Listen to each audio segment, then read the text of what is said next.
takbir.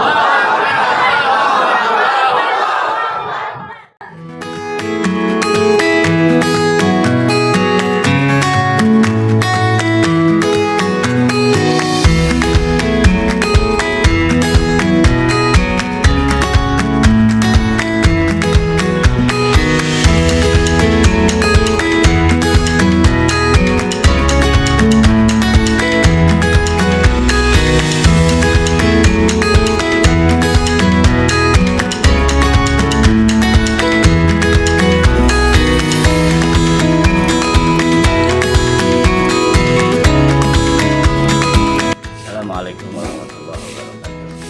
Alhamdulillah wassalatu wassalamu ala Rasulillah Sayyidina Muhammad Alhamdulillah wa ala alihi wa ashabihi wa man.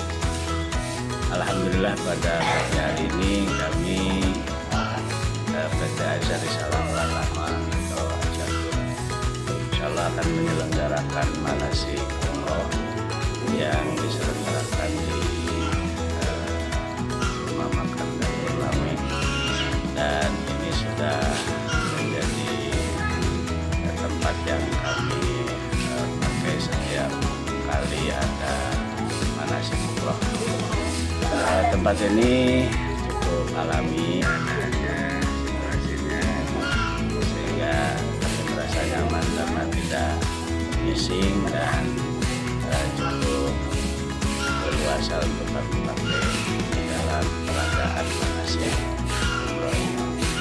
Insyaallah mudah-mudahan dengan dimulainya kembali kami melaksanakan manasik umroh, dan jamaah yang sekarang manasik umroh insyaallah akan diberangkatkan pada tanggal 20 Februari 2023. Jamaah kami yang akan berangkat di bulan Februari itu ada 3 gelombang. Ada jamaah yang berangkat di tanggal 18, tanggal 20 dan tanggal 21 Februari insyaallah. Mudah-mudahan semua jamaah diberi kesehatan dan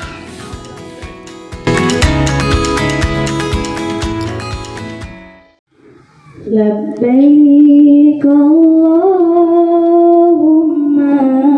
labbaik labbaik la syarika lak labbaik labbaik Allahumma labbaik labbaik la syarika lak labbaik innal hamda wan ni'mata lagi umrah ke tanah suci, wajahnya berseri-seri, pergi haji ke tanah suci, wajahnya berseri-seri,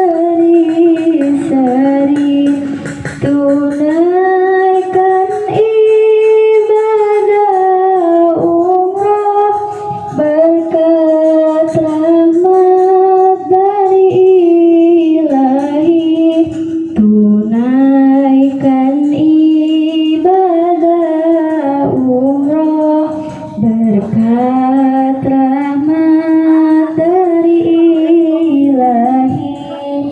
Labbaik Allahumma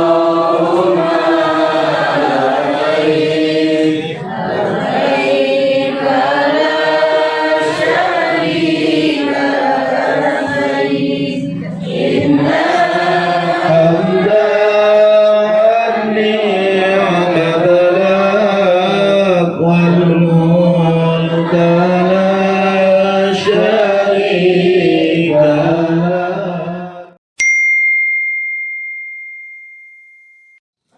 Alhamdulillahirabbil alamin wa bihi nasta'inu ala umuri dunya waddin, wassalatu wassalamu ala ashrafil anbiya'i wal mursalin sayyidina Muhammadin وعلى آله وأصحابه أجمعين أما بعد قال الله تعالى في القرآن الكريم أعوذ بالله من الشيطان الرجيم بسم الله الرحمن الرحيم ولله على الناس حج البيت من استطاع إليه سبيلا الآية صدق الله العظيم وصدق رسول النبي الكريم ونحن إن شاء الله من الشاهدين والشاكرين Alhamdulillahirabbil alamin. Segenap direksi PT Azhar Risalah Pratama yang kami hormati, para calon tamu Allah, dayufullah wa dayufur rahman, jamaah Azzatur yang berbahagia. Puji serta syukur mari kita sama-sama panjatkan kepada Allah Subhanahu wa taala pada pagi hari ini sesuai dengan program kita dilaksanakan manasik umroh atau peragaan manasik yang insya Allah nanti dibagi dua sesi. Sesi pertama adalah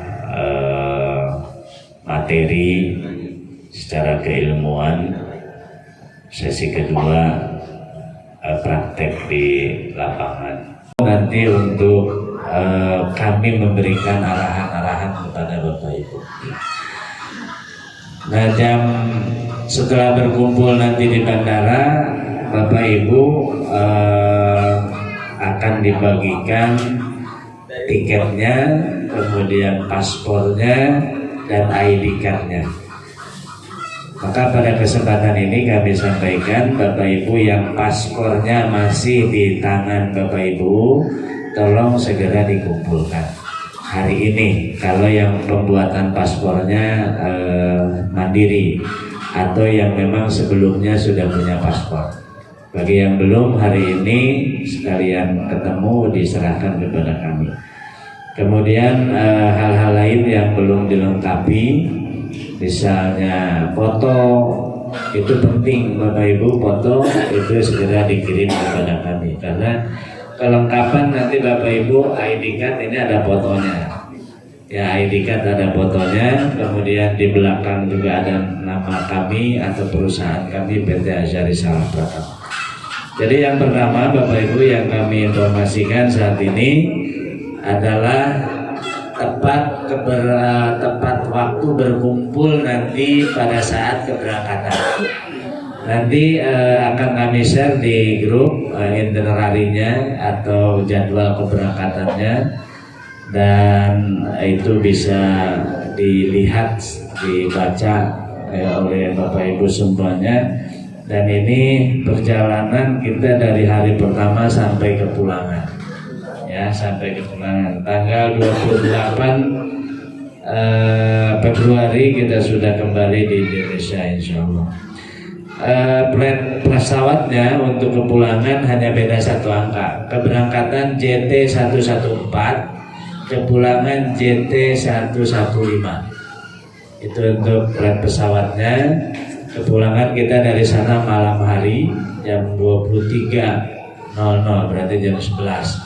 Dari Bandara King Abdul Aziz Jeddah kita akan ke Jakarta nanti jam 23. Sampai di Indonesia kurang lebih jam 13.10. Jam 13, jadi pas Bapak Ibu berangkat jam 13.10 sampai juga jam 13.10. Jadi pas 9 hari ya. Pas 9 hari. Baik Bapak Ibu sekalian, itu yang pertama informasi yang kami sampaikan. Kemudian yang selanjutnya perlengkapan yang sudah kami bagikan ini dipajang di depan sengaja untuk ngecek kembali Bapak Ibu. Ngecek kembali, takutnya ada yang belum lengkap ya. Kalau yang belum lengkap nanti mohon ada informasi kepada kami. Kopernya ada 2, kemudian ada bantal leher, ada shal untuk bapak-bapak, ada kain ihram, ada jaket, ada kain batik, ada tas paspor, ada tas sendal, ada sabuk dan buku panduan. Itu untuk bapak-bapak. Untuk ibu-ibu koper 2 tambah tali leher, kemudian sal, ada kerudung, ada mukena warna hitam, ada tas paspor, tas sendal, kepanduan. Jaket juga sama, ibu-ibu dapat. Nanti dicek, kalau yang masih kurang tolong informasi kepada kami untuk dilengkapi, karena mungkin saja dulu ketika Bapak nerima koper ada salah satu perlengkapan yang di kaminya habis gitu ya, di travel kaminya habis. Itu untuk yang kedua, perlengkapan mohon dicek. Kemudian yang selanjutnya, kalau ada pertanyaan mengenai keberangkatan, tinggal di grup saja. Nanti insya Allah akan ada panduannya di grup, di share. Biasanya Bapak Ibu kalau untuk hal-hal seperti ini tergantung Bapak Ibu kebutuhannya seperti apa. Ya, kebutuhannya seperti apa. Hanya saran jangan terlalu penuh. Ya, koper 2 itu jangan terlalu penuh, karena biasanya kalau pulang susah. Ya, susah bawanya. Karena dari sini penuh, di sana banyak oleh-oleh yang dibawa, akhirnya bingung. Ya, akhirnya bingung. Jadi jangan terlalu banyak. Kalau ada kurang-kurang dikit, nah di sana juga bisa beli. Ya, misalnya kurang baju atau kurang apalah di sana. Di sana juga sama, bisa beli di sana kalau ada kekurangan. Jadi jangan terlalu penuh, jangan terlalu banyak juga. Ya, jangan terlalu banyak juga. Ini koper 2 manfaatkan untuk bisa bolak-balik aman. Ya, mendingan dari sini agak kosong, di sana full, karena timbangannya juga diperhitungkan. Ya, jangan lebih dari 25 kilo yang besar, 23 kilo yang besar. Yang kecil jangan lebih dari 7 kilo. Yang kecil itu memang masuk ke pesawat, dibawa ke kabin. Ya, kalau yang besar masuk bagasi. Kemudian Bapak Ibu, yang selanjutnya, kalau ada di antara jamaah yang punya riwayat penyakit, obat-obatan tolong dibawa. Obat-obatannya dibawa, dan yang obat-obatannya cair, ya cair itu jangan terlalu banyak, karena biasanya nanti kena razia kalau yang bercair ya yang cair. Jadi obat-obatan yang cair itu jangan terlalu banyak, atau bisa diminimalisir yang kecil, yang bawahnya yang kecil, jangan botol besar. Tadi sudah disampaikan mengenai foto, ya foto juga ditunggu. Kemudian yang memerlukan keterangan untuk ke perusahaan, ya atau bagi yang masih bekerja, bisa segera menghubungi kami. Ya, di grup juga misalkan ada data yang harus diisi. Selanjutnya Bapak Ibu, kami informasikan bahwa insya Allah segala persiapan untuk keberangkatan Bapak Ibu sudah selesai. Hanya ada beberapa yang memang belum selesai mengenai finansialnya, mengenai keuangannya saja. Pesawat sudah kita, kemudian hotel di Madinah, hotel di Mekah sudah booking semuanya. Ya, tinggal barangkali Bapak Ibu kami mengingatkan dari sekarang ke depan, jaga kesehatan. Jaga kesehatan dari sekarang, istirahat cukup, makan juga cukup, sehingga nanti pada waktunya kita fit badan kita. Karena ibadah ke sana kan ibadah fisik, ibadah yang perlu strong, perlu kekuatan, ya, perlu tenaga. Maka dari sekarang Bapak Ibu jaga kesehatan, jangan lupa olahraga, pagi-pagi belajar jalan-jalan. Ya, jalan-jalan pagi-pagi, jalan minimal 3 kilo Bu. Sa'i itu 3 kiloan kurang lebih. Ya, sa'i 3 kilo. Kalau tawaf mah bisa lingkaran dan lumayan. Kalau musim sekarang sih musim rame, tawaf kita mungkin agak panjang karena agak jauh dari Ka'bahnya. Kalau mau lagi musim senggang sih bisa lebih cepat karena lebih dekatnya.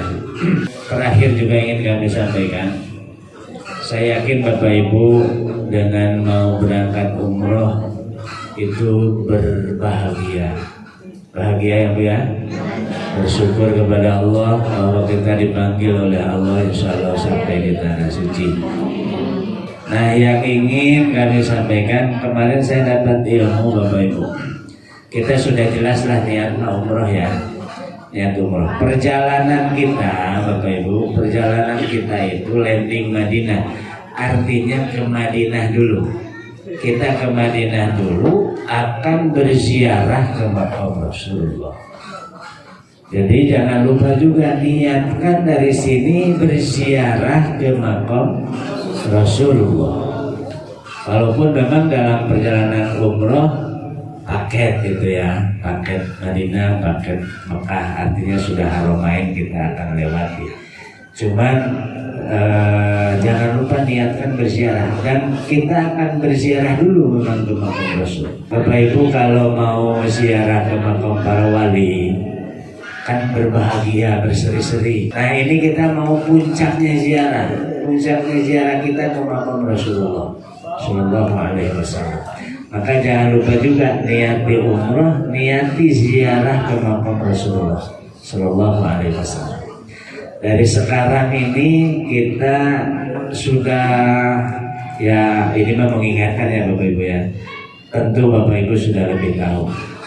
Dari sekarang ini, dari mulai saat manasik sampai keberangkatan ini, justru yang harus kita muhasabah, yang harus kita muhasabah adalah diri kita. Kalau masih punya sangkutan dengan kesalahan dengan siapapun, ya dengan keluarga, dengan saudara, dengan tetangga, dengan teman, sahabat, mulai islah dari sekarang. Atau kalau nggak dikunjungi sekarang mah enak ya, ada WA, ada pikol gitu ya. Nah itu untuk muhasabah saja, muhasabah terus dengan hakul adami, kemudian muhasabah diri dengan Allah. Kita akan dipanggil ke tanah sucinya, Allah yang maha suci. Maka muhasabah diri terus, perbanyak kita beristighfar, mohon ampun, mohon maaf kepada Allah. Bertaubatnya itu dari mulai sekarang ya, berbanyak berdoa, mohon dimudahkan segala urusan kita. Ziarah ke tanah suci, mohon kita bisa sampai ke makam Rasul. Juga mohon kita sampai ke Raudhah. Dari mulai sekarang Bu, mulai sekarang kita minta kepada Allah. Di Madinah kita bisa berjalan ibadahnya maksimal di Masjid Nabawi, dan terutama bisa sampai ke makam Rasul, bisa sampai ke Raudhah. Kemudian terus berdoa berjalan ke Mekah. Kita bisa melaksanakan umroh dengan sempurna. Dari mulai mikot, ihram, jaga hal-hal yang bisa membatalkan ihramnya, sampai dengan bisa tawaf, sa'i, tahallul. Itu dari mulai sekarang Bapak Ibu sudah terus muhasabah dan mohon doa kepada Allah Subhanahu wa Ta'ala. Mudah-mudahan perjalanan kita ini perjalanan yang betul-betul mendapatkan ridhonya Allah Subhanahu wa Ta'ala. Baik Bapak Ibu, itu saja barangkali yang bisa disampaikan. Kalau ada hal-hal yang ingin ditanyakan, nanti ada sesi tanya jawab. Ya, ada sesi tanya jawab, itu akan lebih diperjelas lagi nanti pada saat sesi tanya.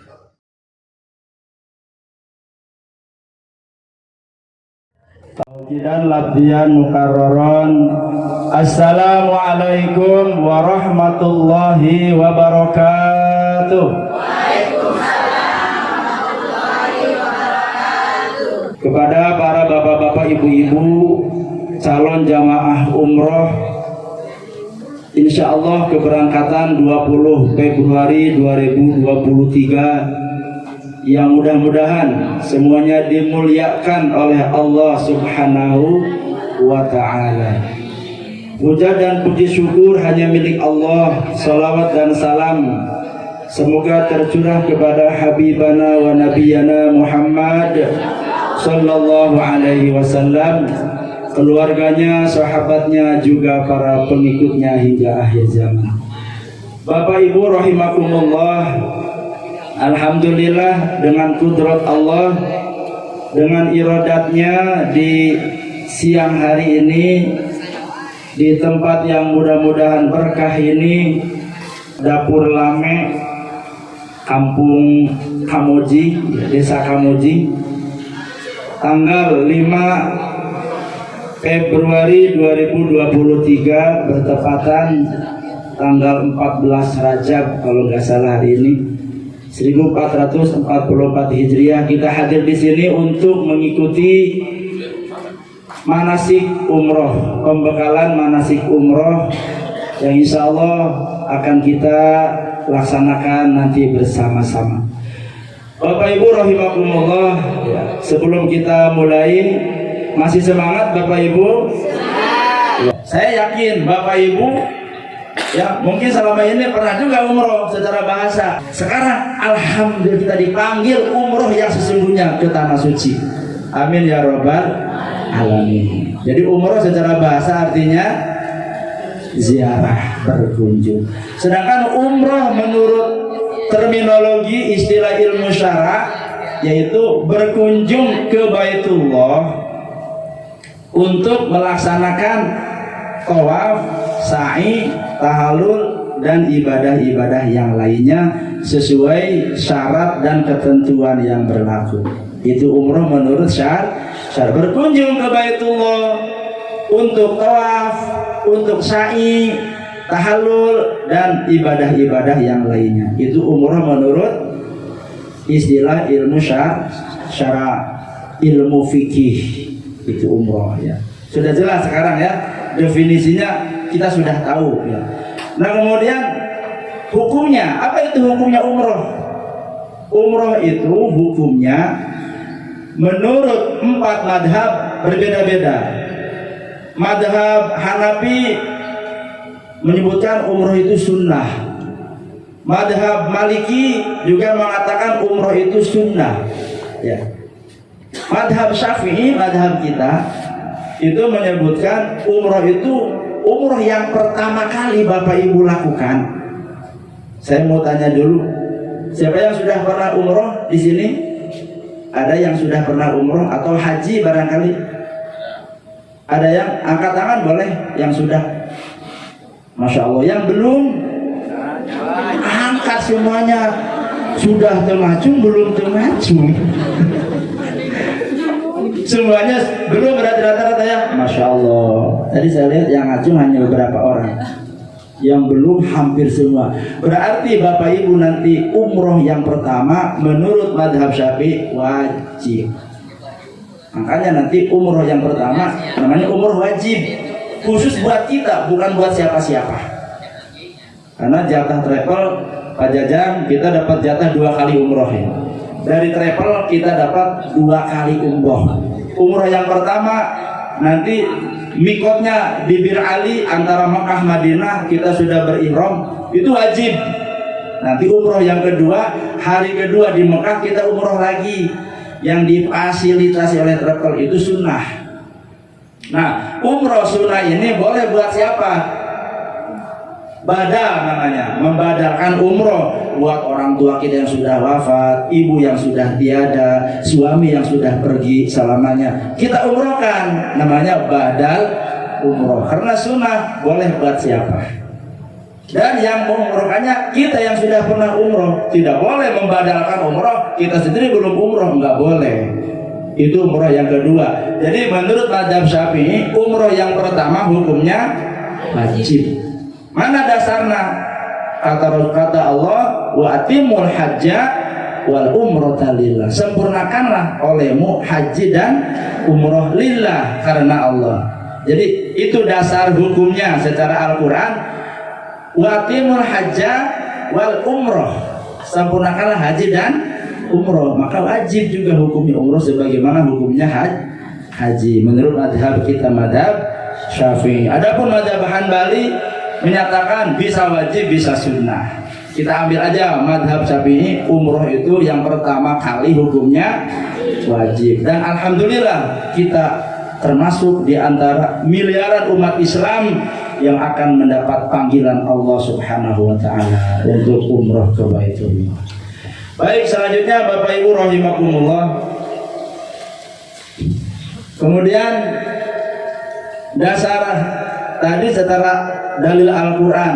Sekarang menurut Rasulullah, ya, kata Rasulullah dalam hadisnya, al-umratu ilal umrati kafaratun lima baina. Dari satu umrah ke umrah yang lainnya, Bapak Ibu, itu sebagai penggugur dosa, Masya Allah. Kata Nabi kita, dari satu umrah ke umrah yang lainnya sebagai penggugur dosa, kifarat. Masya Allah, ya. Jadi kita ini mau dibersihkan dosa kita oleh Allah. Maka tadi Bapak Direktur Utama mengatakan sebelum kita berangkat, dari awal kita sudah tazkiyatun nafs, membersihkan diri. Karena kita akan mengunjungi tempat yang paling suci, dan kita pun sekarang sudah berusaha bersuci. Jadi ibadah umroh itu adalah pengguguran dosa. Al umratu ilal umrati kafaratun lima bainahuma. Kalau hajinya wal hajjul mabrur laisa lahu jazaun illa jan. Haji mabrur balasannya tidak ada lain kecuali surga. Masya Allah. Jadi kalau selama ini ada orang mengatakan, Bapak Ibu udah umroh belum? Belum umroh, yuk ke Ajatur. Kita ini umroh mau Allah bersihkan dosa, bukan mau dibuktikan dosa, bukan. Mau dibersihkan dosa kita. Kayaumin waladathu ummuh, kata Rasulullah, seperti bayi yang lahir dari rahim ibunya, bersih dari dosa. Mudah-mudahan dengan wasilah umroh kita lebih baik lagi. Dengan wasilah umroh kita menjadi manusia yang lebih baik lagi, manusia yang paripurna di hadapan Allah. Kita ini sudah dipanggil, Bapak Ibu. Kita ini sudah dipanggil. Kalau jawaban encan ayat panggilan salah. Kita ini sudah dipanggil. Siapa yang manggil kita? Nabiullah Ibrahim. Ibrahim dulu manggil. Di mana? Di Jabal Abi Gubes. Nanti Bapak Ibu di sana di Haram ada bangunan besar istana raja. Itu dulunya adalah Jabal Abi Gubes. Ibrahim naik ke sana. Bahkan menurut riwayat, bukit yang pertama kali Allah ciptakan di muka bumi adalah itu Jabal Abi Gubes. Ibrahim naik, Ibrahim menyeru kita. Bahkan kata Allah, wa atim finnas bil haji ya'tuka rijalla wal dhamiri ya'tina min kulli fajin amik. Serulah Ibrahim oleh kamu orang-orang untuk haji dan umroh. Udah manggil Ibrahim. Di mana kita? Kita masih di alam arwah. Nah, ruh kita dulu menjawab. Ketika Ibrahim memanggil, kita menjawab labbaik Allahumma labbaik. Pasti berangkat hari ini. Nah, Bapak Ibu yang sekarang insya Allah 2 minggu depan berangkat, berarti di alam ruh Bapak Ibu sudah menjawab panggilan Nabi Ibrahim alaihissalam. Sudah menjawab labbaik Allahumma labbaik. Ibrahim memanggil, kita sudah menjawab. Jadi kalau bahasa encan dipanggil, sudah oleh siapa? Nabiullah Ibrahim alaihissalam. Jadi kalau jawaban encan ayat panggilan, ya sudah dipanggil. Masya Allah para jemaah. Saya kalau setiap kali mau berangkat umroh itu seperti apa, merinding ya badan. Kenapa? Karena kita manusia yang dipilih oleh Allah. Banyak yang lebih kaya dari kita tapi belum terpanggil. Banyak yang lebih alim dari kita, ilmunya lebih tinggi, lebih alim, tapi belum terpanggil. Banyak yang lebih soleh dari kita, yang lebih rajin ibadahnya dari kita. Kita belum seberapa ibadah kita, tapi mereka belum terpanggil.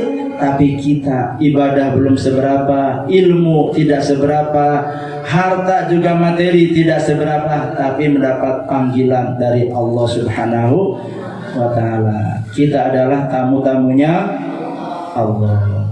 Kita hayati para jemaah, kita adalah tamunya Allah. Bangga tidak? Masya Allah. Yang undang kita sekarang bukan makhluk, al-khaliq Allah. Harus lebih bangga lagi dong. Betul? Allah yang mengundang kita. Masya Allah. Kita lanjut. Bapak Ibu, Yang pertama adalah yang akan kita jelaskan syarat umroh. Sebetulnya kalau kita globalkan ada 5 ya. Yang pertama adalah muslim atau beragama Islam. Jadi syarat umroh itu beragama Islam. Apa itu syarat? Ya.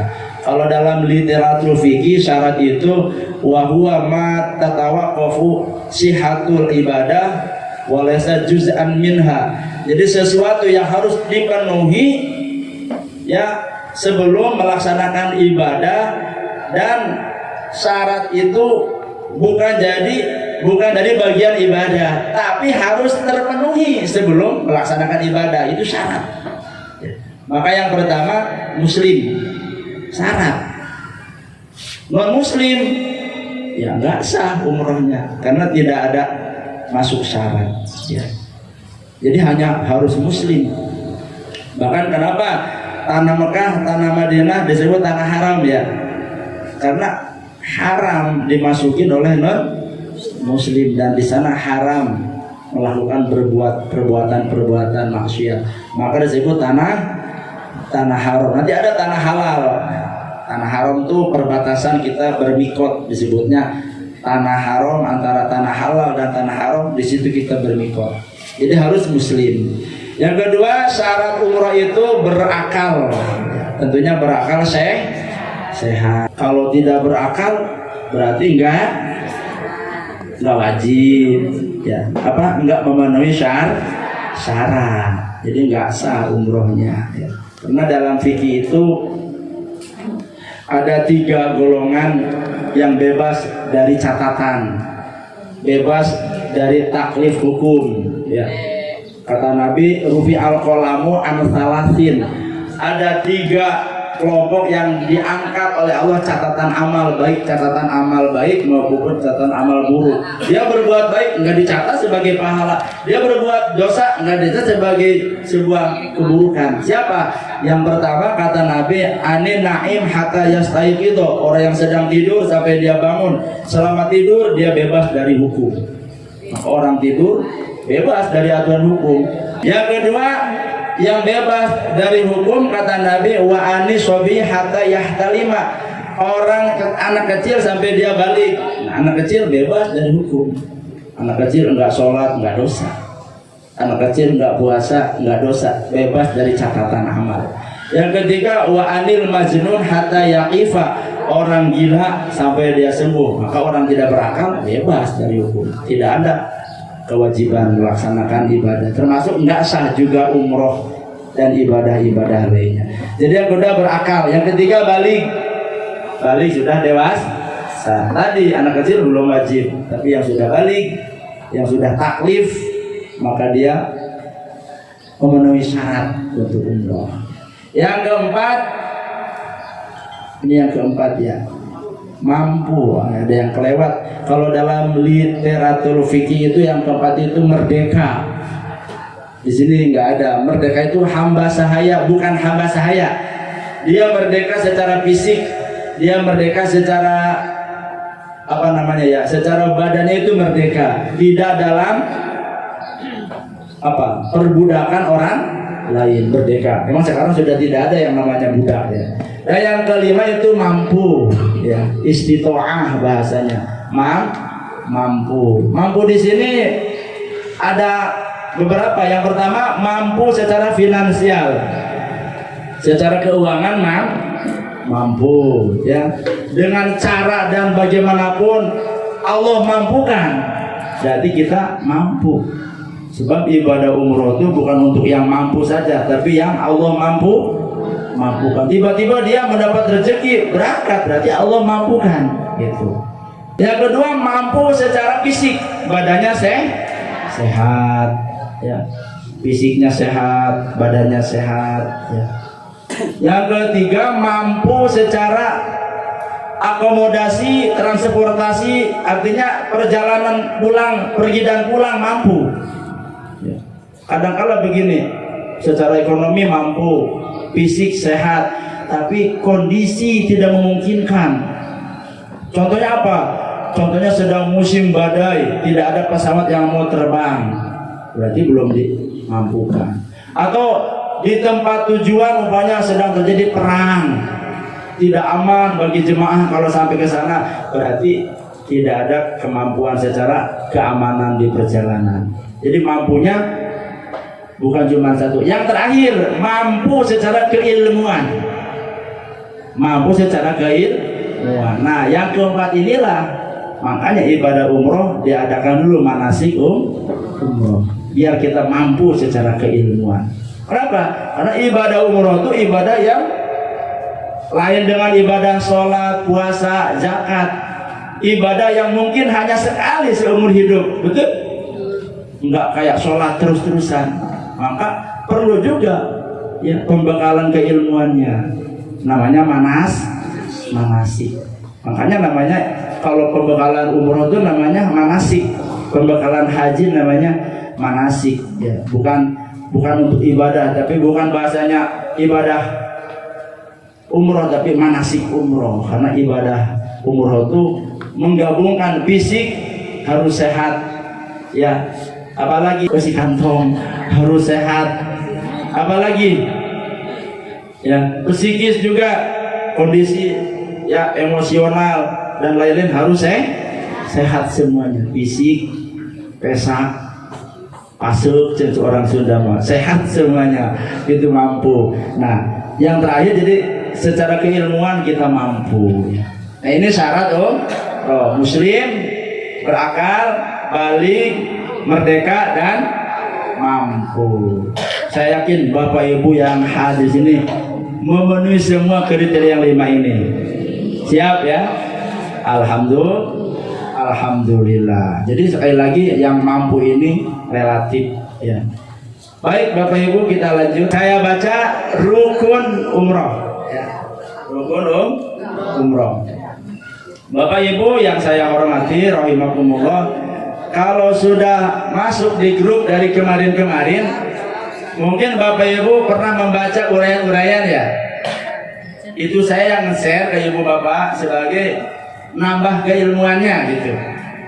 Saya baru 2 kali nge-share kalau nggak salah ya.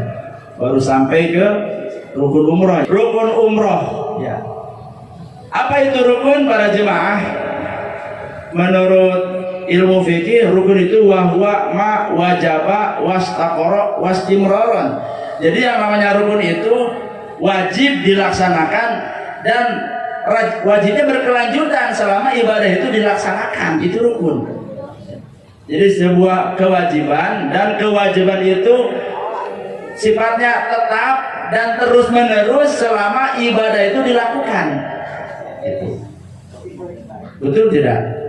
Seperti rukun sholat ya, rukun wudhu kan gitu ya. Tapi kalau wudhu biasanya bukan rukun bahasanya, wajib ya, fardu ya, fardu wudhu. Kalau umroh disebutnya rukun umroh, haji rukun haji, sholat rukun sholat. Tapi kalau wudhu fardu wudhu biasanya. Ada perbedaan. Nah, di mana perbedaannya? Kalau sholat disebutnya rukun, kalau umroh disebutnya rukun, sementara wudhu disebutnya fardu. Di sini perbedaannya. Kenapa umroh disebutnya rukun? Rukun umroh. Rukun itu jangan terlewat satu pun. Ketika Bapak Ibu berumroh, terlewat satu batal semuanya. Walaupun hanya satu yang terlewat dari 5 rukun, batal umrohnya. Sama halnya sholat, terlewat satu rukun sholat, apalagi rukun fi'liyah, dengan sengaja batal sholatnya. Nah, apa perbedaan dengan fardu? Kalau fardu seperti wudhu, terlewat satu, ya, ada jeda gitu, bukan terlewat, nggak sampai batal. Pokoknya Bapak itu berwudhu yuk. Kalau ngomong bapak mentur, cairnya seep. Oh, mayat ulang weh. Ya. Kemudian ada lagi air, tinggal dilanjutin gitu. Lanjutin cuci tangan. Jadi boleh disambung. Tapi kalau rukun nggak bisa, batal atau tidak ada satu, ya batal semuanya. Itu rukun. Makanya rukun inilah yang harus Bapak Ibu kerjakan, jangan terlewat. Gitu. Nah, rukun umroh itu ada 5. Kalau tadi saya dengar di tadi video sama ada 5, cuman beda urutannya. Yang pertama Bapak Ibu, rukun umroh itu niat. Nih, niat. Di sini ihram, niat sambil berihram. Jadi rukun umroh yang pertama nih, niat sambil berihram. Buat bapak-bapak khusus kayak ihramnya ada, buat ibu-ibu enggak ada pakaian khusus, yang penting menutupi aurat. Tadi saya baca lebih utama hitam ya, enggak juga sebetulnya. Ya, justru lebih indah warna putih. Ya. Nah, kalau tadi penjelasnya lebih bagus hitam, mungkin dengan mazhab yang berbeda barangkali. Tapi kalau kita lebih indahnya putih, karena Nabi mengatakan sunnah berbusana warna putih. Jadi bapaknya kayak ihram putih, ibu-ibu pun pakai bajunya warna putih. Jadi yang pertama nih rukun umroh itu nih niat. Ya. Semua ibadah itu rukun yang pertama niat, Bapak Ibu. Betul? Ibadah apapun rukun yang pertamanya nih niat.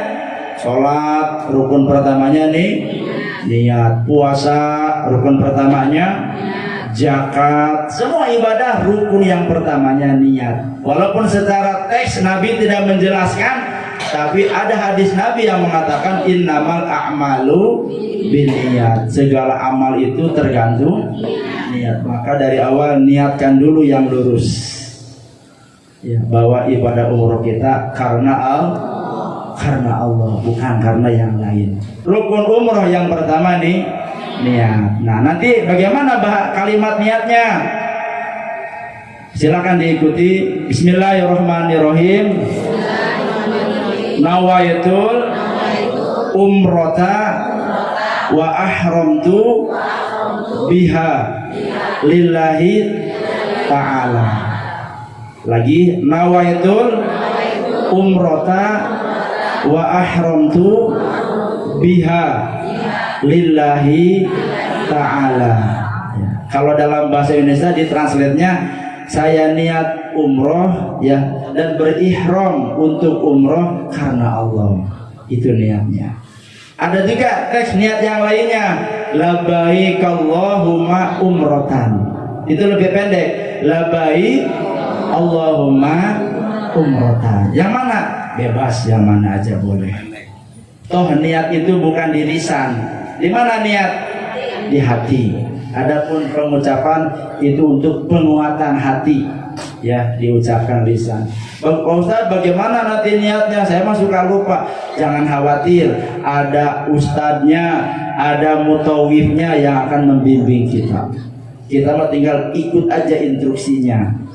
Nanti di Bir Ali, Bapak Ibu berangkat dari Madinah hari ketiga, nanti di 7 km dari Madinah mampir di Bir Ali, ambil wudhu, sholat 2 rakaat namanya sholat ihram, kemudian di atas bus langsung dibimbing niatnya oleh mutawif. Jadi nggak usah bingung ya.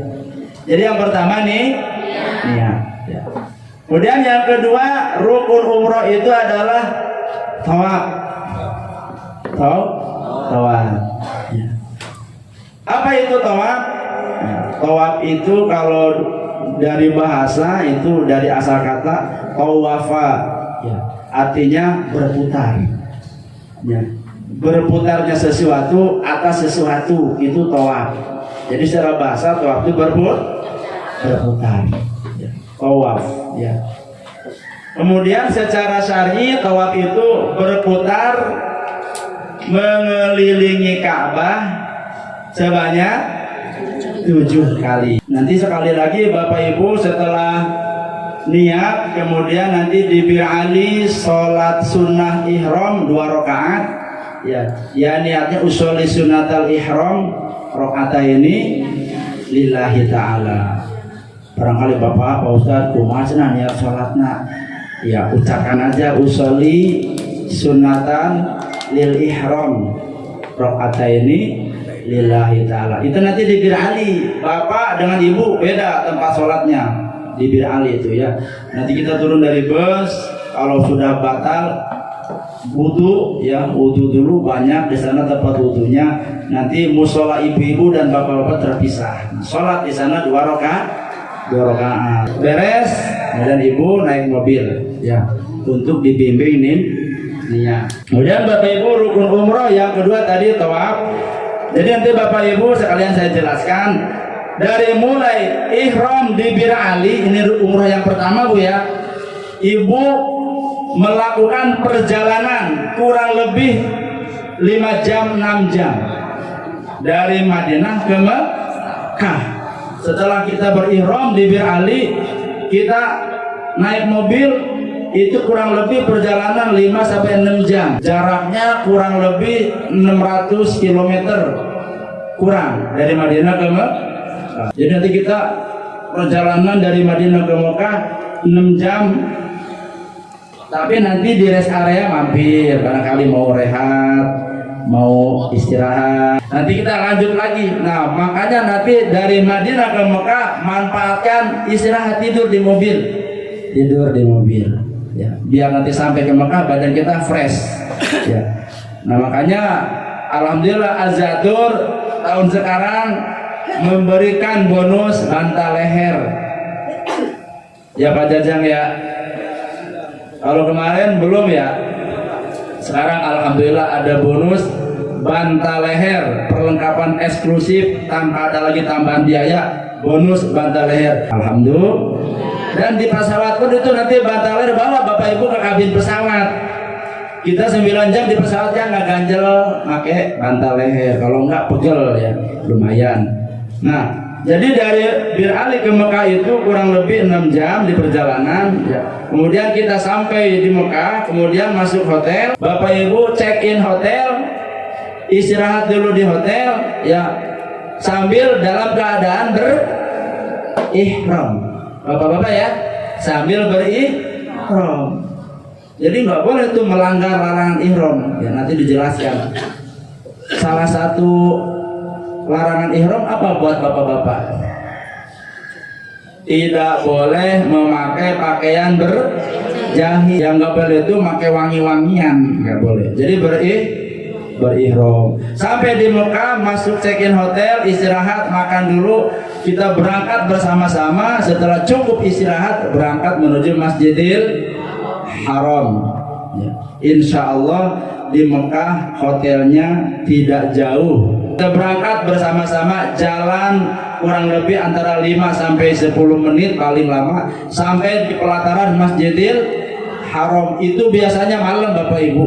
Jadi kita umroh pertama itu malam. Kenapa malam? Bapak check out dari Madinah jam 2 siang. Sampai Mekah kalau kita tambah 6 jam berarti jam berapa? Jam 8 ya.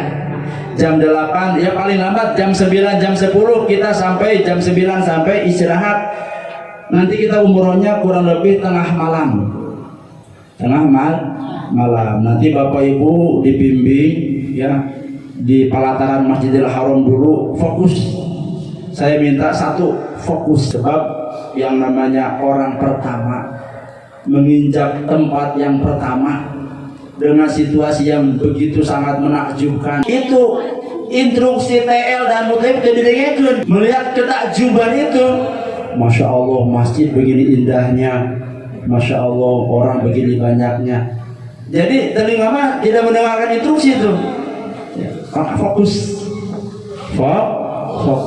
Nah, nanti baru hari kedua ketiga Bapak Ibu boleh mendeskripsikan, ya, mempetakan situasi, silakan. Oh, hotel saya namanya ini. Oh, kalau mau masuk ke masjid pintu ini. Oh, kalau mau nunggu orang di sini, nanti akan dijelaskan oleh Mutawi. Kita fokus dulu. Masuk ke Masjidil Haram, masih berihram. Biasanya nanti Bapak akan sholat dulu. Karena kita di perjalanan dari Madinah ke Mekah ada sholat yang tertinggal, yaitu sholat maghrib. Pautar kan asar belum, asar di jamak takdim di Madinah. Nanti Bapak Ibu di Madinah kan berangkatnya jam 2 siang. Nah, sholat zuhur di jamak takdim dengan asar. Bapak nanti pergi dulu ke Masjid Nabawi dengan pakaian ihram. di Masjid Nabawi sholat zuhur dan asar. Ibu pun sama. Pak Ustadz, gimana kalau nggak ke masjid lagi, mau sholat di hotel? Ada di hotel juga musola. Jadi sholatnya buat ibu-ibu terutama nih, di hotel aja di musola boleh. Ngan sayang hilang tuh 1000 rakaat pahala. Kenapa? Karena 1 rakaat di Masjid Nabawi pahalanya sebanding 1000 rakaat. As-sholatu fi masjid hadza, kata Nabi, tabdulu ala alfi sholatin fi masiwa illa masjidil haram. Sholat di masjid aku, kata Nabi, Masjid Nabawi sebanding dengan 1000 rakaat di luar Masjid Nabawi, kecuali di Masjidil Haram, kata Nabi, lebih besar lagi pahalanya. Bapak nanti di Masjid Nabawi sholat zuhur di jamaah takdim dengan asar, insya Allah kami yang membimbingnya. Selesai sholat pulang ke hotel, makan siang, check out jam 2 berangkat ke Madinah. Di perjalanan waktu asar nggak usah sholat asar lagi, kan sudah sampai Mekah jam 8 malam tertinggal sholat maghrib. Di perjalanan ketika maghrib tiba kita niat, ya Allah saya mau niat jamaah takhir, maghribnya nanti digabung dengan isya di Masjidil Haram. Seperti itu. Masuk Masjidil Haram nanti akan dibimbing oleh mutawib, nanti doa-doanya pun akan dibimbing bagaimana doa masuk masjid, doa melihat Ka'bah dan lain-lain. Masuk Masjidil Haram, insya Allah kita sholat dulu, sholat jamaah takhir maghrib dan isya. Boleh maghrib dulu kemudian isya, boleh juga isya dulu kemudian maghrib. Nah, selesai sholat di jamaah takhir, barulah kita memulai proses umroh rukun yang kedua, yaitu tawaf. Masya Allah para jemaah yang sudah berkali-kali pun setiap kali melihat Ka'bah nangis, apalagi yang belum. Masya Allah ya, Ka'bah di depan kita. Kemudian kita memulai tawaf. Tidak ada sholat sunat tahiyatul masjid. Bapak kalau masuk masjid sholat dulu ya 2 rakaat sebelum duduk, namanya tahiyatul. Di sana nggak ada Pak, nggak ada sholat tahiyatul masjid. Sebab keutamaan Masjidil Haram langsung tawaf. Dalam sebuah hadis dikatakan Allah menurunkan 120 rahmat di Masjidil Haram. 60 rahmat buat yang tawaf, 40 rahmat buat yang sholat, 20 rahmat buat yang duduk nanggep tuur ke sholat, ke tawaf, nebakan Ka'bah bari merong. Itu sudah dapat 20 rahmat. Itu 20 rahmatnya pahalanya. Tidak sholat, tidak tawaf. Tawaf 60, sholat 40. Maka masuk masjid kita langsung tawaf. Tawafnya tawaf apa Ibu? Tawaf rukun.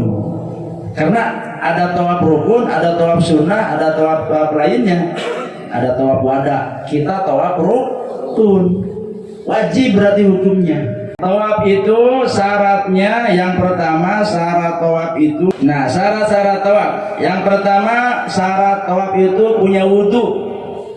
Bapak Ibu harus punya wudu. Jadi syarat pertama tawaf itu Bapak Ibu harus punya wudu. Di mana wudunya? Ya tadi sebelum berangkat dari hotel, di hotel kita wudu dulu. Paling terkenal WC 3. Nanti terpampang. WC langsung WC tulisannya 3. Itu tempat paling terkenal, tempat titik kumpul Pak Hajinya. Nah, di situ banyak toilet tempat wudu dulu. Jadi syarat pertama tawaf itu harus punya wudu. Baru cuma lamun bertawaf batal, wudu lagi. Jangan khawatir nanti diantar sama tawaf. Ya. Terus gimana tawafnya? Apa dari awal? Lanjutkan lagi. Berarti tadi tinggal sudah 2 ya. Berarti sudah 2. Lanjutan dari Hajar Aswad lagi yang ketiganya gitu. Enggak dari 0 lagi. Yang pertama jadi punya wudu ya. Nanti kalau batal ada tempat wudu di dalam Masjidil Haram, nanti akan ditunjukkan. Tapi insya Allah bisa nahan batal ya. Nah, dalam fikih ada 4 hal yang harus punya wudu. 1 sholat, kedua tawaf, ketiga memegang Al-Quran, keempat membawa Al-Quran, itu harus punya wudu. Yang kedua syarat tawaf itu dimulai dari Hajar Aswad. Nanti kita dimulai dari Hajar Aswad ya. Nanti sana ada kita prakteknya. Kemudian dari Hajar Aswad kembali ke Hajar Aswad itu dihitung 1 putaran. Berarti 7 kali putaran. Dan selama tawaf ibu jangan memegang dinding Hajar Aswad ya.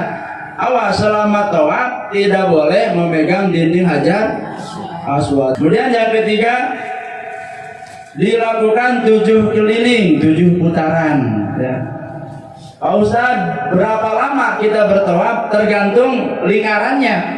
Tadi kata Pak Haji Ajan, semakin penuh jamaah, semakin jauh kita dari lingkaran Ka'bah. Semakin kosong yang tawaf bisa semakin dekat dengan Ka'bah. Artinya semakin penuh, diameter itu semakin jauh. Tapi semakin sedikit, diameter semakin mengecil. Semakin mengecil, semakin cepat kan selesainya tawaf. Tapi kalau penuh, jauh dari Ka'bah, jauh juga lingkarannya, agak lama juga. Jadi relatif ya. Itu tawaf ya. Kemudian yang keempat, yang kelima dilakukan di Baitullah. Otomatis nggak boleh di luar, harus di dalam Baitullah ya. Yang kelima, berputar berlawanan dengan arah jarum jam. Jadi tawaf itu posisi Ka'bah di samping kiri kita. Ya begini, ini Ka'bah kita begini berputarnya. Berlawanan dengan arah jarum. Kalau jam kan begini kan muternya kan? Ya. Jam dinding maksudnya. Kalau jam kan muternya 1, 2, 3 gini. Nah, kalau tawaf begini.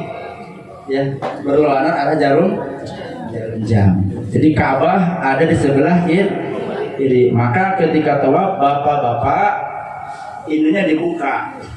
Lengan kanannya harus kelihatan. Nanti kita praktekkan ya. Itu syarat-syarat tawaf. Kemudian, nah ini yang keenamnya, untuk laki-laki tangan kanan harus terlihat, jangan tertutup kain ihram. Syarat cara tawafnya dimulai dari Hajar Aswad. Sebelum memulai tawaf dianjurkan mencium Hajar Aswad. Bapak Ibu, sunnahnya sebelum tawaf itu mencium Hajar Aswad. Dulu Nabi kita kalau mau tawaf tuh mencium dulu ya. Setelah mencium baru beliau memulai tawaf. Itu sunnahnya. Nah sekarang kondisi tidak mungkin Bapak Ibu mencium Hajar Aswad, saking membeludaknya manusia. Nggak mungkin Bapak Ibu mencium Hajar Aswad ketika mau tawaf. Pak Ustaz, saya kan ke sana mau udah niat mau mencium Hajar Aswad. Nanti ada waktu-waktu tersendiri di luar tawaf umroh. Ketika kita sholat 5 waktu, silakan kalau bisa mencium Hajar. Tapi kalau ketika tawaf walaupun sunnah mencium janganlah. Gimana kalau tidak bisa mencium? Cukup beristilam. Nanti Bapak Ibu ketika lurus dengan Hajar Aswad cukup tangannya begini. Melihat ke sebelah kanan, di lantai 3 ada lampu warna hijau. Ke sebelah kiri ada Hajar Aswad, sudah lurus. Nah di situ kita memulai istilam. Begini, cukup dada masih menghadap sana, begini cukup. Sampai mengatakan Bismillahi Allahu Akbar. Istilahnya ini Bismillahi Allahu Akbar. Mengecup, ya mengecup Hajar Aswad dari jarak jauh. Bismillahi Allahu Akbar. Itu tata cara awal kita tawaf ya. Memang sih sunahnya mencium Hajar Aswad sunahnya. Kemudian yang kedua, cara-cara tawaf itu adalah yang ketiganya dilakukan 7 putaran. Setiap putaran itu kalau tadi saya dengar nggak ada doa khusus, tapi di buku manasik ada doa setiap putaran berbeda-beda. Jangan khawatir, Bapak Ibu mah tinggal mengikuti aja mutawif. Ya. Nah ini buku panduannya, biasanya di seperti ini nanti makanya Bapak Ibu bisa. Nanti pas umroh ini dipakai gini. Kalau ini jangan kelewat, kemana-mana harus dibawa. Ini punten, ini nyawa kita di sana. Ya. Tanpa ini Bapak Ibu hilang, waduh. Berabe ya. Ini nyawa kita di sana. Nah ini nanti kita kalungkan di sini. Nggak usah dibaca, nggak apa-apa. Kata mutawif ya di depan as-salatu wassalamu. Kita ikutin di sini as-salatu wassalamu. Jadi ada motif yang suaranya kencang. Ya, kalau kita baca ini sendiri berabe Pak.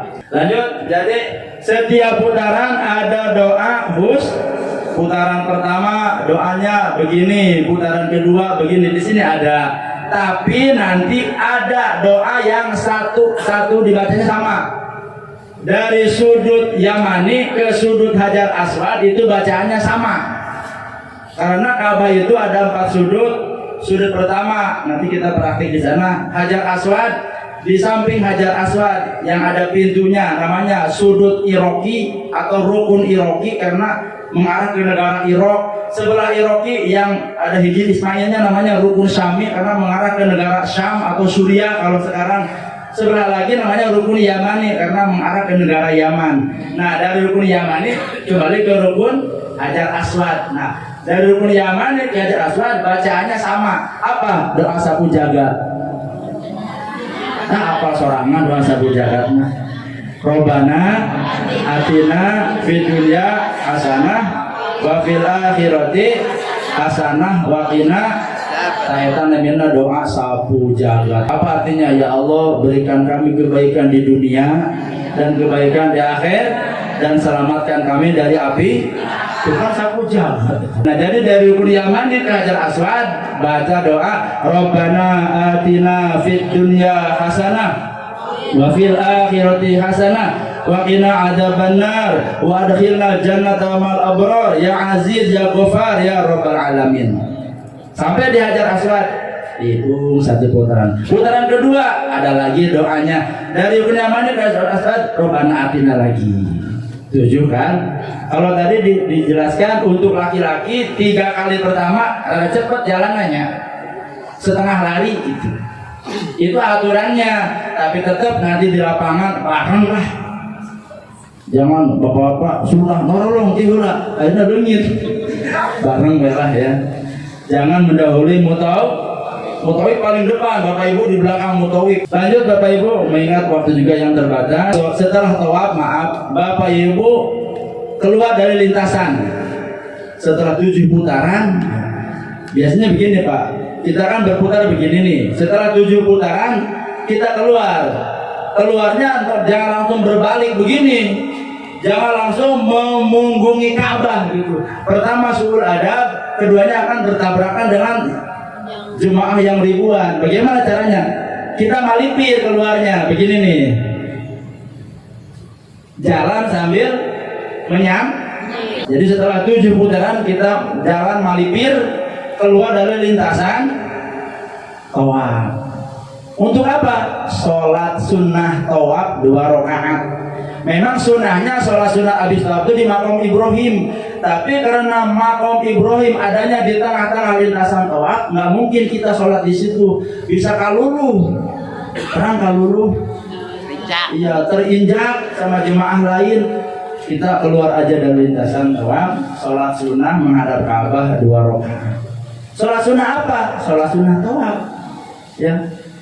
Nah, di situ silakan Bapak Ibu diberi waktu oleh kami, oleh mutawif, oleh TL berdoa. Sabisa-bisa doa naon lah ku bahasa ibu ge mangga, ku bahasa Sunda, bahasa Jawa, bahasa Indonesia, bahasa Inggris mangga itu mah enggak ada aturan. Silakan doa, harapan, ungkapan, keinginan di sana. Kebanyakan itu nangis di sana. Nangis. Ada yang sesungguhkan nangisnya juga, masya Allah ya. Luar biasa, itu sebuah momentum yang akan bersejarah buat Bapak Ibu ya.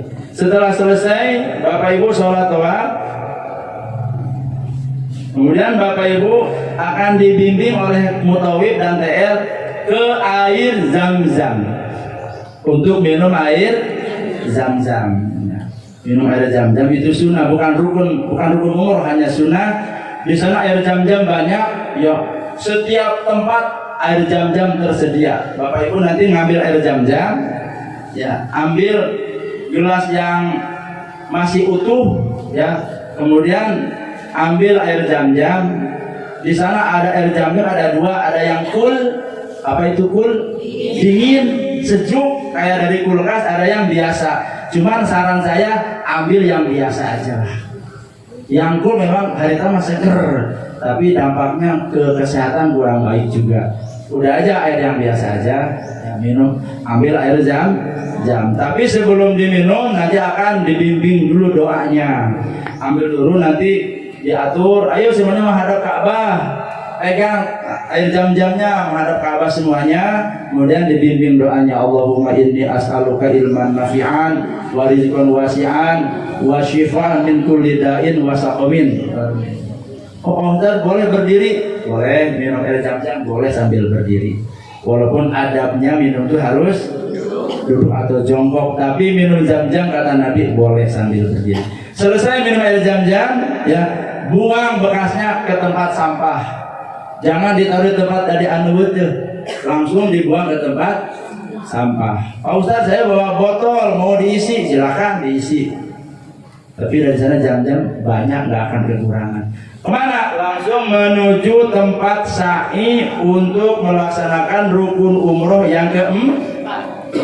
Tadi kita rukun umroh yang pertama niat sambil berihram. Nah ini Bapak Ibu hal-hal yang dilakukan sebelum ihram ya, disunahkan mandi besar. Kita setback dulu ke belakang. Mandi besar tuh mandi yang dikuramas, maksudnya dibasahin semua, membersihkan badan, memotong kuku, mencukur kumis, mencukur bulu ketiak, mencukur bulu kemaluan dan lainnya ya. Model jenggot kalau ada atau apapun di bawah ini, laki-laki di bawah bibir ya. Kemudian memakai dua kain ihram bagi laki-laki, perempuan tidak ada pakaian khusus, yang penting menutupi aurat dan tidak menutup muka dan telapak tangan. Jadi larangan buat perempuan ketika berihram tidak menutup muka. Bahasanya memakai apa tuh? Cadar atau niqab, dan tidak boleh menutup seluruh tangan. Jadi nggak boleh menutup telapak tangan. Kalau menutup hanya atasnya doang, bawahnya kelihatan boleh. Yang nggak boleh menutup kayak sarung tangan gitu, pakai sarung tangan nggak boleh. Jadi telapak tangan yang bawahnya harus terlihat, punggungnya kelihatan, apa punggungnya tertutup boleh. Pak Ustaz, gimana kalau punggung dan telapaknya kelihatan? Boleh. Tapi mazhab Syafi'i baiknya yang atasnya tutup, yang bawahnya boleh kelihatan. Jadi dua buat perempuan, jangan menutup muka, jangan kelihatan, jangan menutup telapak tangan. Bagi laki-laki juga dua larangan ihram, tidak boleh pakaian yang berjahit dan tidak boleh menutup kepala. Jadi bapak ketika berihram lepas topi, peci, helm, cetok dan lain-lain, tidak boleh memakai tutup kepala selama berihram, termasuk menutup kepala pakai kain ihram. Jika diukur kain ihram teh udah panas kena sirah, jangan. Laki-laki berjahit dan menutup kepala. Larangan bagi perempuan memakai niqab atau cadar dan menutup telapak tangan. Larangan bagi bapak-bapak dan ibu-ibu adalah ya dari mulai nomor 2 tuh, mencukur rambut, bulu-bulu yang di badan, memotong kuku, baik kuku tangan maupun kaki, memakai wangi-wangian, ya tidak jelas, memakai yang berjahit, membunuh binatang tidak boleh, terus berhubungan suami istri atau bercampur rayu tidak boleh, menikah ditikahkan menjadi wali nikah, menjadi saksi nikah tidak boleh selama kita berihram. Yang paling nggak boleh itu nomor 7, kalau bapak umurnya suami istri selama berihram tidak boleh hubungan suami istri. Pak Ustaz, itu yang nomor 4 memakai wangi-wangian gimana? Nggak boleh. Tapi boleh bapak ibu sebelum ihram pakai wangi-wangian. Bapak di Madinah sebelum berangkat ke Mekah pakai wangi-wangian, pakai minyak hajar aswad, pakai minyak misik, pakai parfum, tapi yang non alkohol ya parfumnya. Terus di kain ihram tuh atau di baju ihram tuh nempel wanginya. Ya, setelah berihram wanginya masih nempel, itu boleh. Wanginya masih nempel nih di badan nih. Minyak wangi yang tadi dipakai sebelum niat ihram boleh. Yang nggak boleh tuh setelah ihram pakai minyak wangi, itu yang nggak boleh. Minyak rambutnya wangi nggak boleh juga. Mandi dengan sabun wangi nggak boleh juga. Intinya tidak boleh pakai yang wangi-wangian ketika ihram. Di gambaran Masjidil Haram saya jelaskan Bapak Ibu ya, biar kita tahu. Kata Nabi, ada makom ijabah di Masjidil Haram, ada tempat ijabah. Saya pakai laser. Nah, ini gambaran Ka'bah, ini pintu Ka'bah, ini Hajar Aswad di sini. Nah, ini Hajar Aswad diperbesar, ini seperti ini. Ini makom Ibrahim, Bapak Ibu. Makom Ibrahim itu jaraknya kurang lebih sekitar 12 meter lah dari Ka'bah ya. Ini makom Ibrahim. Kemudian antara Hajar Aswad dan pintu Ka'bah ini namanya multazam. Jadi antara Hajar Aswad dan pintu Ka'bah itu namanya multazam. Itu tempat yang paling mustajab untuk berdoa. Maka kalau saya sarankan bapak-bapak kejarlah multazam ya, untuk berdoa di sana. Kalau ibu-ibu Pak Ustadz boleh, cuman ibu-ibu mungkin tidak seperti bapak-bapak, resikonya ya. Jangan memaksakan. Ini multazam. Intinya semua dinding Ka'bah itu mustajab, tapi ini lebih istimewa lagi antara Hajar Aswad dan pintu Ka'bah. Ini makam Ibrahim, di sini juga tempat yang mustajab, dan di sini sunnah sholat tawaf sebetulnya, tapi kan nggak mungkin di sini akan kalindih ya oleh orang banyak. Ini Hajar Aswad, ini orang sedang mencium Hajar Aswad. Hajar itu apa Bapak artinya Ibu? Hajar itu batu, kalau Aswad hitam, batu hitam. Padahal dulu kata Nabi warnanya putih seputih susu. Karena dosa-dosa manusia lah itu batu menjadi sekali celongok disedot dari dosa jamitnya, sekali cium disedot dosa jamit. Jadi hidung. Padahal dulu kata Nabi putih seputih susu Hajar Aswad itu. Nah ini Hajar Aswad. Dari tawaf kita menuju Sa'i. Sa'i itu diawali dari Bukit Sofa, berakhir di Bukit Marwah. Ini gambar lintasan Sa'i seperti ini. Kalau nggak salah itu ada dua lantai, ada lantai bawah, lantai atas. Sa'i itu jaraknya itu, nah ini Bukit Sofa. Jadi Bapak Ibu dari Tawaf menuju ke Safa. Ini Bukit Sofa. Nanti dari Bukit Sofa kita diarahkan menghadap Ka'bah dulu untuk berdoa. Ya. Inna Sofa wal Marwata min sya'airillah faman hajjal baita awi tamaro, terus dibimbing doanya. Setelah selesai, kemudian kita bergerak menuju Marwah. Itu jaraknya banyak variasi, tapi ada yang mengatakan itu jarak dari Sofa ke Marwah itu hampir setengah kilo. Hampir setengah kilo. Kalau setengah kilo 500 meter ya. Berarti kalau kita bulatkan dari Sofa ke Marwah 500 meter, kemudian dikali 7,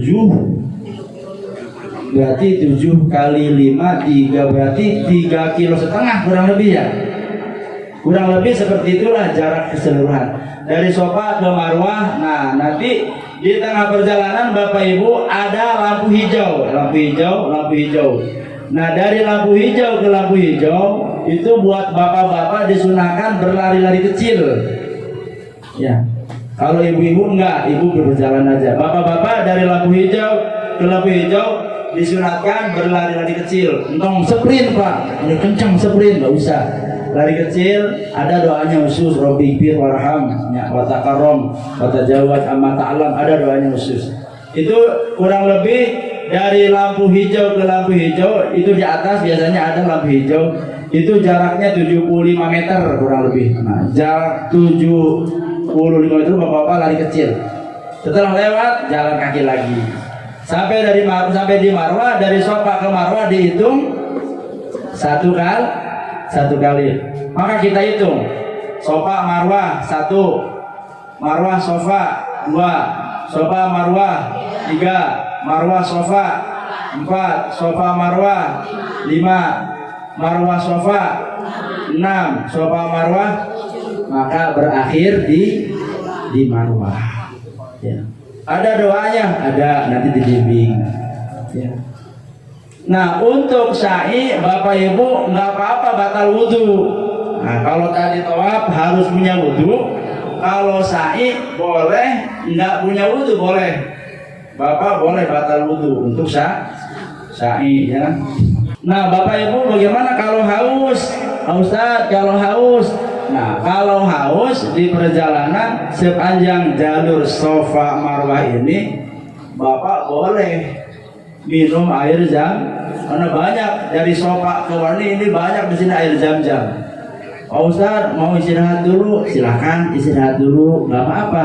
Sambil istirahat minum air Zam-Zam, boleh ya. Karena kalau pengalaman kami antara tawaf dan sa'i itu fisik tuh lebih capek sa'i. Kenapa lebih capek sa'i? Yang pertama lurus. Kalau tawaf kan muter, teka rasa capek hari muter mah. Kalau lurus kan kelihatan, jauh kayaknya, cenah gitu. Capek. Yang keduanya energi kita terkuras ketika tawaf sa'i. Nah, di sini kebanyakan jemaah tuh kalau kata Sunda mah 3L, letih, lesu, lelah, leles, lungse, letoy. Nah, di sini ya nggak apa-apa sambil jalan ya. Ini jadi sa'i itu berjalan dari Safa ke Marwah, diawali di Safa, diakhir di Marwah sebanyak 7 kali ya. Nah, di sini jelaskan boleh tanpa wudhu, boleh sambil makan sambil minum pun boleh. Boleh sa'i sambil makan sambil minum boleh. Tadi kan minum dulu haus. Biasanya kalau pengalaman kami ketika saya itu banyak yang sedekah kurma, Pak. Nanti ada tuh bapak-bapak atau siapa bawa kurma halal. Nah, kalau ada yang ngasih kurma bilang halal, ambil aja. Syukron. Ya jazakallahu khairul katsiran. Dia tuh ngasih gratis. Boleh sambil jalan sambil makan kurma gitu. Walaupun kayaknya kurang adab juga ya. Jadi boleh sa'i makan dan minum. Boleh istirahat dulu. Maaf. Boleh istirahat dulu. Pak Ustaz boleh nggak main kursi roda? Boleh.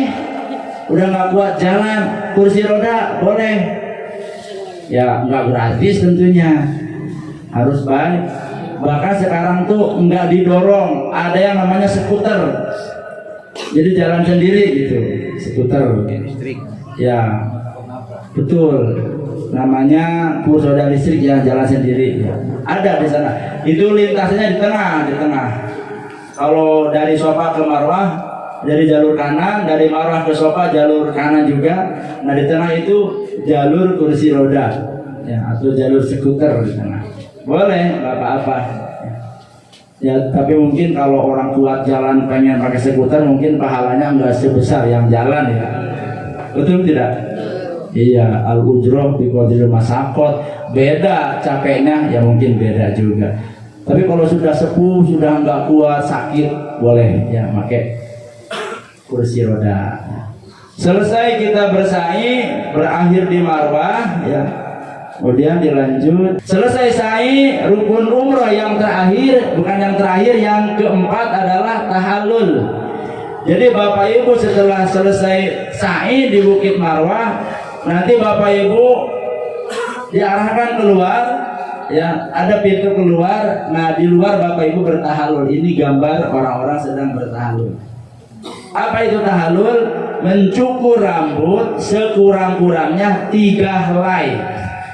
3 helai atau 3 lembar. Ya.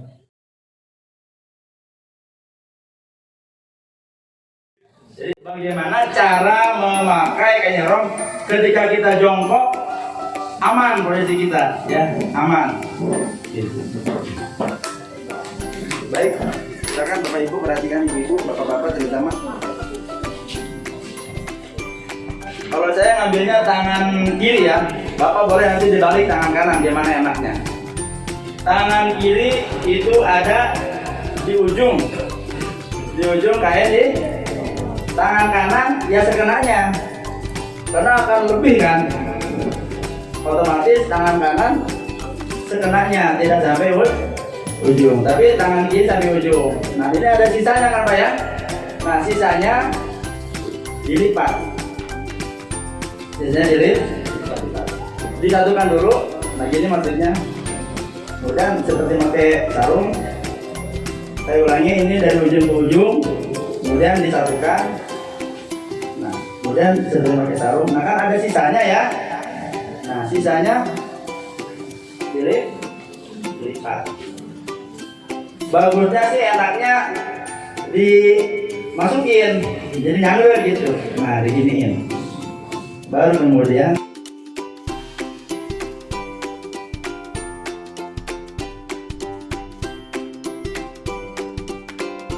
nah kalau begini insya Allah kalau jongkok nggak akan kelihatan ya. Bagaimana yang nongkrong kadang-kadang yang begini ada nih kayak mau sholat gitu ya, itu di ujungnya diketemuin ini nih. Nah diginiin. Nah ini biasanya kalau jongkok itu kelihatan tuh nya otomatis. Nah kelihatan karena nggak ada yang menyimpul mati tadi. Tapi kalau cara tadi saya ulangi, nanti Bapak kalau praktek boleh tangan kanan di ujung, tangan kiri di ujung, tangan kanan sekenanya. Atau mau dibalik boleh, tangan kanan yang di ujung, tangan kiri sekenanya. Kalau saya mah enaknya tangan kiri tadi yang di ujung, boleh kayak gini juga. Terus nanti satu saya pakai kaitan. Nah lebihnya dimasukin ke dalam. Ada yang mau praktek silakan. Saya ulangi lagi.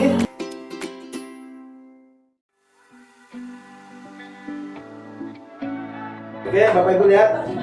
Tangan kiri di ujung, tangan kanan sekenanya. Kemudian disatuin, dipinggirin. Nah, sisanya kemudian ini sisanya. Tapi anaknya dimasukin. Nah,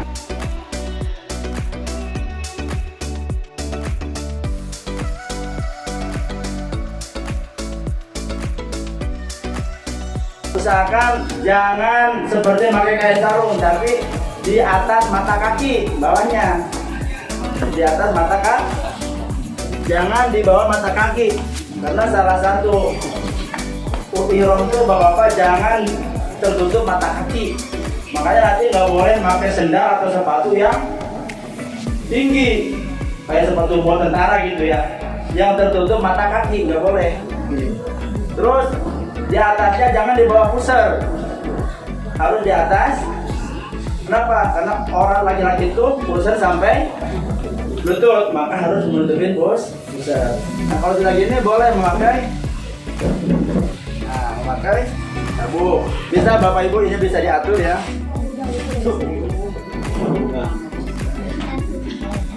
Nah insya Allah bagaimanapun tidak akan melorot kalau udah gini, nggak akan lepas ya. Bahkan kalau saya mah yakin tidak pakai ini pun nggak akan lepas kok, karena sifatnya ini kan bahannya handuk, bahan yang kasar. Bahan handuk itu kalau kena basah semakin mencengkrang kan gitu. Tapi kalau pakai nggak apa-apa. Nah sekarang atasannya Bapak,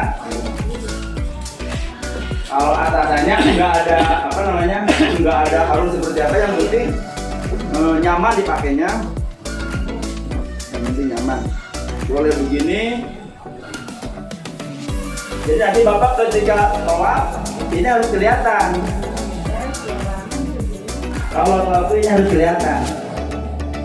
Tapi di luar tawaf ketika sa'i atau dari perjalanan dari Madinah ke Mekah tidak ihram nih, boleh dibeginiin makanya. Ya didudungin boleh. Yang nggak boleh tuh kita di mobil. Nah ini pelanggaran. Karena salah satu larangan ihram bagi bapak-bapak menutup kepala. Boleh. Ya kalau begini boleh. Tapi kalau tawaf harus kelihatan ini. dari lengan sampai ujung jari. Ini ketika tahu yang sebelah kanan, bukan sebelah kiri. Jadi nggak ada aturan baku, mau begini boleh, ya. Cuman kalau sering jatuh kan nggak nyaman juga ya. Yo, kita ruku kurang doi, itu kan doi, nggak nyaman juga. Yang kan jatuh nanti yang di belakang kasabet. Kasabet atau yang di samping kasabet gitu. Maka gimana caranya supaya nggak mudah jatuh gitu ya. Kalau saya dasarnya begini. Nah, jangan dulu pakai sabuk. Nah, ini dulu baru pakai sabuk.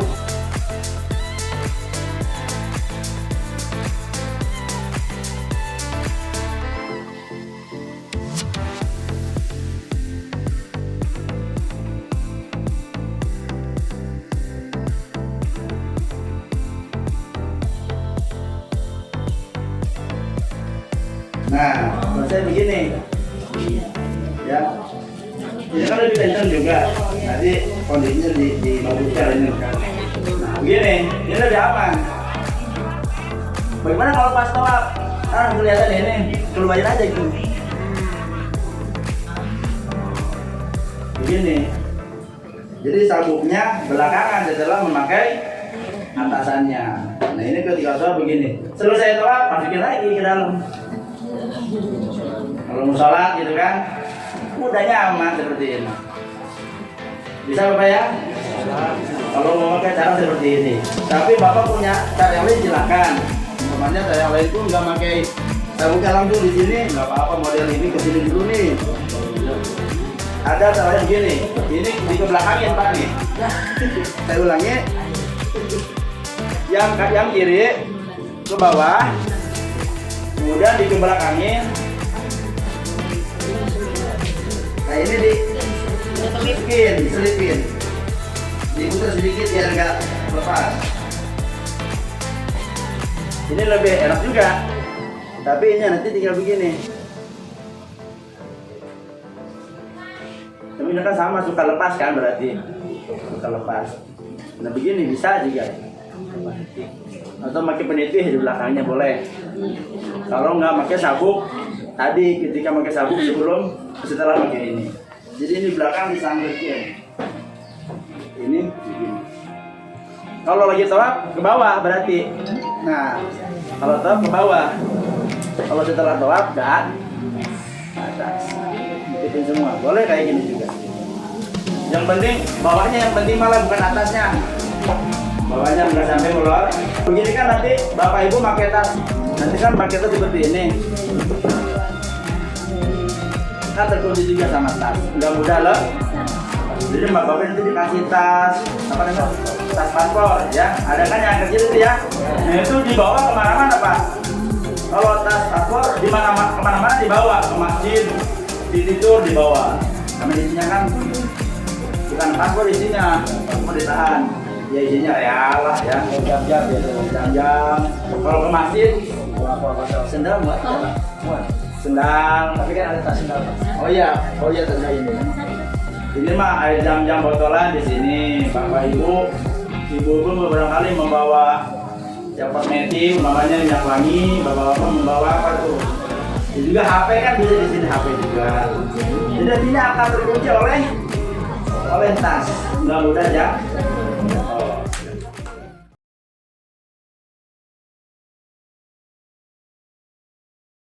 Lambaikan lagi tangan sambil bismillahi Allahu Akbar. Jalan lagi, lanjut lagi, silakan.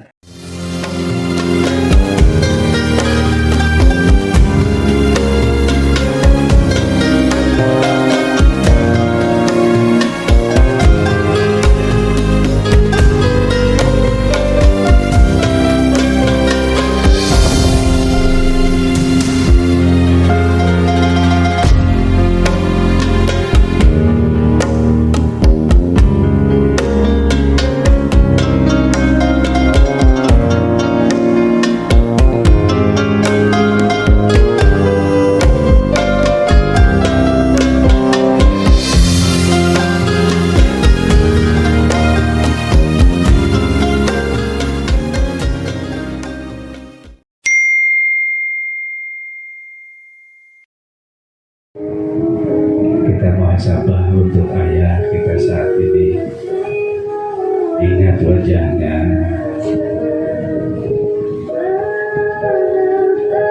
ayah yang membesarkan kita, ayah yang mencari nafkah buat hidup kita, dan tidak pernah terputus sampai saat ini kasih sayang.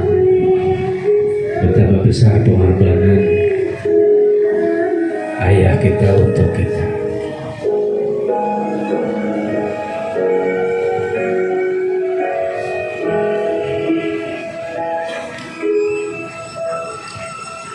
Kedua orang tua kita belum pernah ke tanah suci.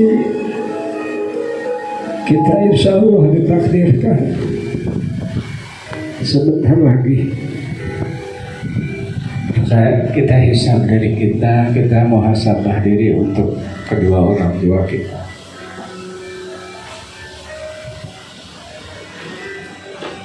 Alhamdulillah kita bersyukur kalau orang tua kita dulu belum pernah terpanggil, kita insya Allah terpanggil. Dan kesempatan buat kita sebelum kita berangkat berziarah ke kuburan kedua orang tua kita, kalau yang dekat. Kalau yang jauh kesempatan kita berdoa untuk mereka dan bawa nama kedua orang tua kita ke tanah suci.